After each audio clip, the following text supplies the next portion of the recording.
Plymouth 2, Wednesday 1. Fuck's sake. Wednesday travelled down to Tabletop in Plymouth on Tuesday night. Bit of a bogey ground for us that. Went there twice last season in both League and FA Cup. Both times had our arses handed to us 3-0, so it was always going to be a very tough game in prospect, especially given as well they've had this fantastic start to the season.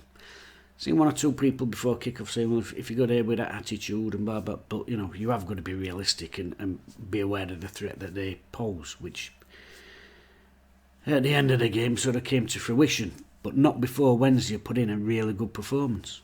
Let's have a quick look at the lineups then. Plymouth, Cooper in net, the bastard. Longwick, Scar, Wilson, Edwards, Randall, Butcher and Mumba. Azaz and Whittaker in the attacking roles and Hardy centre forward. Despite the BBC trying to tell us Wednesday played a 3-5-2 with Backinson up front with Smith, Wednesday were actually more of a 4-3-3 come 4-2-3-1. Palmer, Heck with Hennigan and James across the back. Volks, Bannon and Backinson in midfield, Bannon in a more attacking role. Windass and Johnson out on the flanks and Smith at centre forward. So a sort of 4-2-3-1, 4-3-3 hybrid from Wednesday. Barry Bannon in a more attacking position. Well, not more attacking position. I wouldn't say he was off the front two. He was given the freedom to go and roam and express himself. That's probably the best way to put it. Given it a position where he could go and do what he wanted. Windass more of a right-hand side. Johnson on the left giving us some real width up there. And the early stages, Palmer and James getting forward a lot as well. And it was a really good game. It was a really good game of football. Both sides, as we'd expect it to be, much more of a footballing game than we had against Port Vale the other day. I'd imagine a lot more exciting in football since their game against Wickham. Two teams going for it. Really good attacking play. You'd say it was a great advert for division. You really would. And I thought Wednesday started really well and played some really good football. And I'm trying to temper this against the fact that we've fucking lost in injury time, which is something I thought we'd put behind us. But overall, genuinely, I think that's one of the best performances I've seen from Wednesday in the last few years. In fact, it's certainly the best performance for me since Darren Moore's been here. I thought we played exceptionally well. Of course, we go behind straight away, and bearing in mind what happened last season with the 3-0 and the 3-0, I thought, here we go, it's another Towson at Mum Park. So raking ball down left-hand side, it sort of takes Heckwy and Hennigan out of the game a bit. They do close him down, Hardy, the big Scottish lad, but he hits a shot across and it takes a right horrible bounce just before Stockdale's getting his hand there. I think if you don't take that bounce, I think he probably saves it. But we're 1-0 down and you think, here we go. But fantastic fight back from Wednesday, positive attitude. They're really getting forward well. And Liam Palmer, who's having a great season, but probably my man of the match overall, by the way. I'll come to that later. Great ball inside, carries on his run. It's not a pass and watch, it's a pass and move. And he sets off again. Backinson, who'd had a couple of ropey touches early doors. Lovely through ball. Talked about it with James with a lovely through ball for Johnson last week. I love that ball. Splits right through out of him. Palmer's gone on. Left foot and all.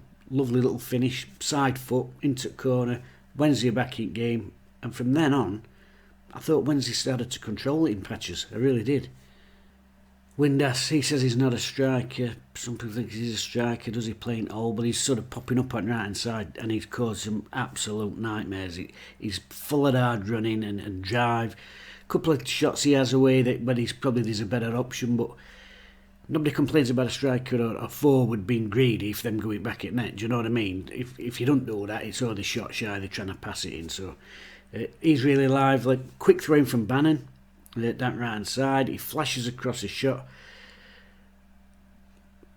Across a shot. A shot across. Me. Flashes a shot across. Does their lad get fingers on it? I don't know, but it cannons off at post, and that was another theme at the game at Wednesday. Just couldn't quite put ball in there, and it's that killing instinct. And I'm going to come on to manager because he's taking a lot of flack, and in this instance I think rightly so. But any of them chances go in, and he's probably coming away with huge plaudits for the way he set his team up. You look at the stats after the game, and they'll point to Plymouth being a better side, having one or two more shots on Wednesday and probably edging possession, But they are the form team in division, and they're at home, unbeaten all season at home. But I've got to be honest, I think a lot of those stats probably came in the last 10-15 minutes. Before that, I would say for 70 minutes, I thought Wednesday looked really, really comfortable and actually in control of the game for once.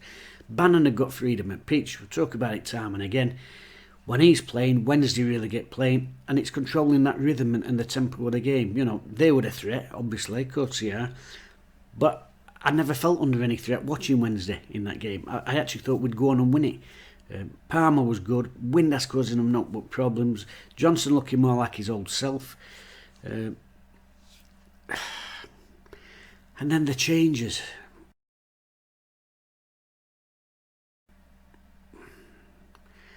See, a manager, it's one of them old things. You can't win as a manager, because if you win a game, the players have won a game, and if you lose a game, the manager's cost you the game. It's never the other way around, is it? But I do think them changes have cost us the game, or at least a point in the game. And I haven't seen any interviews or like that. I had a chance to start. I have been right busy this week, which is why video was late. But I always try and understand why people make a decision. And I'm sure that he's probably said he's trying to win the game, making them subs. He's probably... You look at Dele Bicheiro, what does he bring? Well, he brings power. He can drive through middle at pitch. He can run at defenders. He can push them up back foot. He's got that strike, And realistically, the manager could, say about Patterson, well, I brought this kid on last week. He scored with his first touch. So I don't think he's playing for draw. I do think he will have been thinking he could win the game making them changes. But it's just not worked like that. I have no problem with him bringing Dele Bicheiro on, because he can nick a goal. Patterson can nick a goal and upset defence. No problem with them lads coming on. I just cannot for the life of me understand why it was Windass and Bannon come off, because for me, Palmer, Bannon and Windass were the best three players on park for us.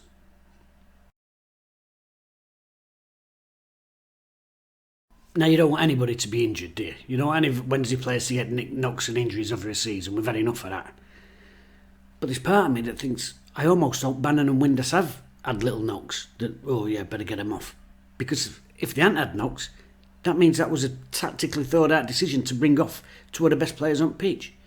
So I'm half hoping, I haven't seen any news, like I said, I've been right busy, so I haven't seen interviews or all like that. But I'm half hoping when I do settle down to do it, that it's, Baz had got a knock, we've saved him for next week. Because then I'd be like, understandable sub. Josh had got a strain, and we're saving him for Cheltenham. Okay, fair enough, Because if it's not that, if that is just a tactical decision to bring off two of the best players on the park, well, I can't comprehend it. I can't comprehend the thinking, really. And I've tried, because I try and analyse what would I do in that position, you know what I mean? I wonder what he's thinking. And I can't. I'm half hoping, like I said, that he would got a strain or whatever, because otherwise it makes zero sense to me. Zero sense. I mean, their manager must have been fucking tugging himself silly when he saw them two coming off. We were on top. We were piling on. I think there was a goal coming. And I genuinely think he's made them subs thinking they'd be positive and they'd help us get that goal. I don't think he was playing out for the draw at all. But they haven't worked. And when they haven't worked, you've got to hold your hands up and say, yeah, ball's up, it's on me. And players will have respect for you if you say that and all, by the way. I cannot understand the life of me them changes, because suddenly the momentum, Wednesday's piling on, dictating the rhythm of the game, and suddenly that momentum went completely to the other end. And suddenly, last 10-15 minutes, and that's where I think those stats will show this, and they start piling up again, is because suddenly the momentum's with them. And suddenly we're clinging on. And there's an irony as well. We lose the momentum and you send subs on, you're clinging on. That's when you want your subs holding ball in corners, because as soon as you've lost momentum, by then you've got to start thinking, right, fuck this, we're going to have to hang on it and play for the draw here. And that would have been a good point, by the way. Before the game, most folks would have took that. After the performance, it would have been a bit goaly. Oh, I've only got a point, we probably deserve to nick it.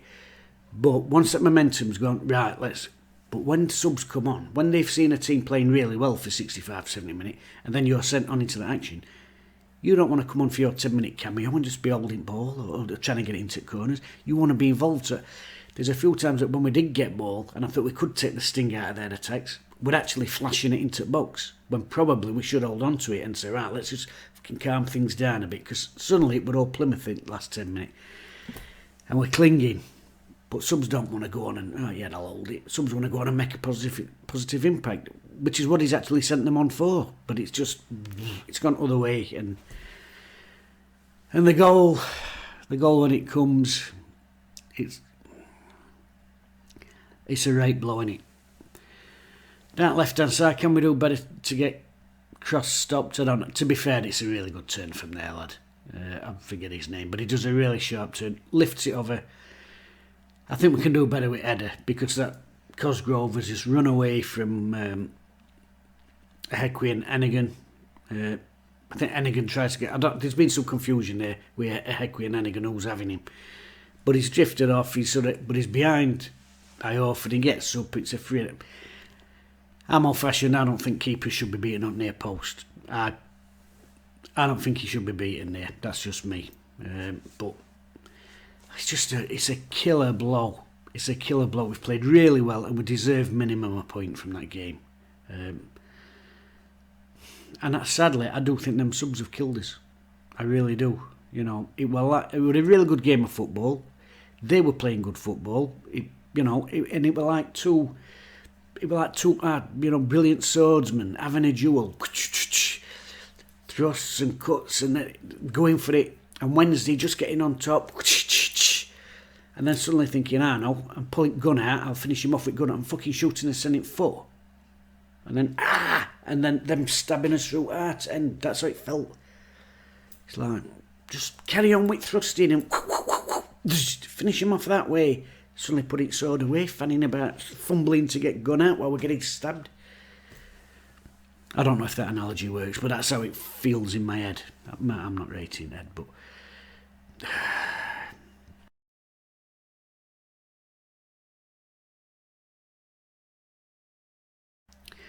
Man of the match, I thought Bannon was excellent. I thought he helped with the tempo of the game and the rhythm and everything was good about Wednesday's passing. I thought Windass were really good, caused them no but problems all afternoon, and they made a host of changes, their manager Schumacher, and I think it's because of the problems that we were causing them attacking wise. A massive part of that was Windass. I thought he was very good. But my man at match would be Liam Palmer. His form this season is the best I've ever seen from him. He's chipped in with another goal. He scored more goals this season than he scored it the rest of his career altogether. I thought he was good getting forward. I thought he was good getting back. Always available as an option for whoever got ball. So Liam Palmer, my man of the match. But big mentions for two lads who come off well. Like I said, if they're carrying knocks, and Bannon did take a knock in first half, a big knock, that hold my hands up, well, fair enough, Gaffer. You know, you're looking after him for the next game. If not, can't fathom it.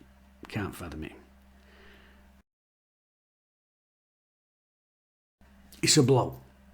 But I'm going to be positive. I am going to be positive because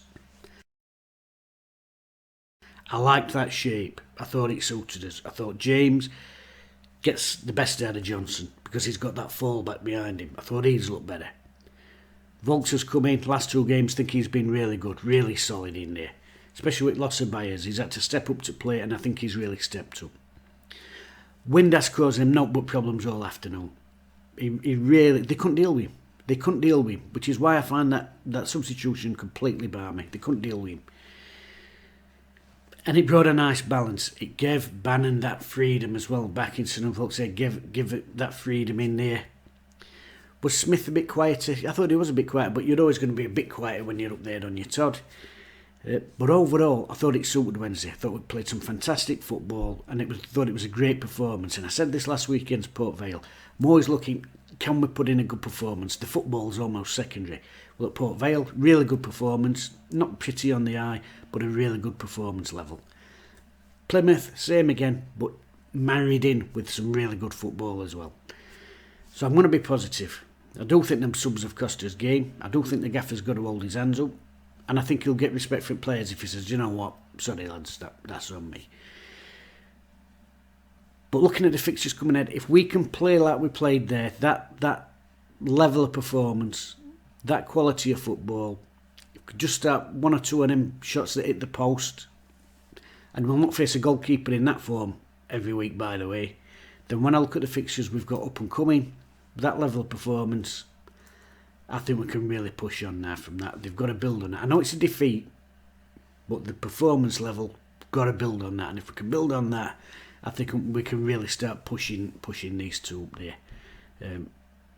It's just a shame the manner of it. Bloody injury time. And we deserved at least a point out of that game. And we just... I just think once the momentum changed, 76, 77 minutes, once that momentum changed, I think then we should have probably said, all right, that's backfired, book it, let's shut up shop and take a point. But we didn't, we just kept going and going, but losing possession at ball. So we're still up there in third place, Plymouth now on 28 points, Ipswich on 27. Just got to make sure they don't pull away. We'll be there or thereabouts at the end of the season, I've got no doubt about that. Just really want automatic rather than playoffs this time round. But there's plenty of football to be played, you know. We're only 12 games in. Still thereabouts. We don't want to slip too far away from them two, but we've got some decent fixtures coming up. If we can just keep performing, and the performances, despite we've got one win and one loss, the performances over the last two games have been really, really good. The performance levels have been really good. We've played some good stuff. Let's be honest, it wouldn't have flattered us if we'd come away from Plymouth with a 4-2 win, to be honest, you know, for the sake of a lick of paint on either post and that bloody goalkeeper having game of his life, you know. We could have easily come away with a win. But the performance level were good. It was good against Port Vale. We've now got some decent fixtures coming up. And barring any more catastrophic substitutions, I think we can really start applying pressure. Alright, Plymouth's on 28, Ipswich on 27 and way down on 23rd. But if we just keep winning these games and we've got a good run of fixtures coming up, 3 points, these will slip up at some stage. We've got to tell us that, haven't we? I reckon Villa wanted that Cooper in summer. I wish he'd fucked off there.